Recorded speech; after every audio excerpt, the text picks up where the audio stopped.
ఒక గ్రామం దగ్గర పెద్ద వర్షాలు కురిసిన తర్వాత నది పొంగి పొర్లుతోంది. ఆ రోజు రాఖీ పౌర్ణమి. 5 మంది చెల్లెళ్లు తమ అన్నలకి రాఖీ కట్టేందుకు ఆ పక్క గ్రామానికి వెళ్లాలి. కానీ నది పొంగి ప్రవహిస్తున్నందువల్ల వారు నది దాటలేక కొంచెం ఆందోళనగా నది ఒడ్డున నిలబడి ఉంటారు. అప్పట్లో ఓ వృద్ధ పడవదారి తన పాత పడవతో అక్కడకు చేరతాడు. అతనితో పాటు అతని నమ్మకమైన కుక్క కూడా ఉంటుంది. చెల్లెళ్లు అతని చేతుల ముందు మగ్గి నదిని దాటించమని అడుగుతారు. మనసులో మంచి ఉన్న పడవదారి తన పడవలో వారిని కూర్చోబెట్టుకుని నది దాటించడం ప్రారంభిస్తాడు. అరగంట ప్రయాణం లోపలే పడవలోని ఒక బల్ల బద్దలై నీళ్లు లోపలికి రావడం మొదలవుతుంది. చెల్లెళ్లు భయంతో కేకలు వేస్తుంటారు. పడవదారికి ఏం చేయాలో అర్థం కావడం లేదు.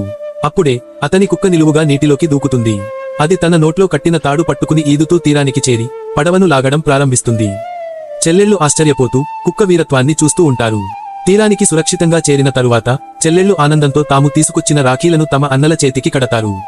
పండుగ వాతావరణం అక్కడ అలుముకుంటుంది. అయితే అందరి మధ్యలో ఒంటరిగా కూర్చున్న వృద్ధ పడవదారి తన పాత సంచిలోంచి ఒక చిన్ని పగిలిన రాఖీను తీసి చూస్తాడు. అది అతని చిన్నప్పటి చెల్లెలు పెట్టిన చివరి రాఖీ. కళ్లలో కన్నీరు, పక్కన నిశ్శబ్దంగా కూర్చున్న కుక్క. అంతా మౌనంగా ఒక కోల్పోయిన బంధాన్ని గుర్తు చేసుకుంటూ ఈ వీడియోని లైక్ చేయండి.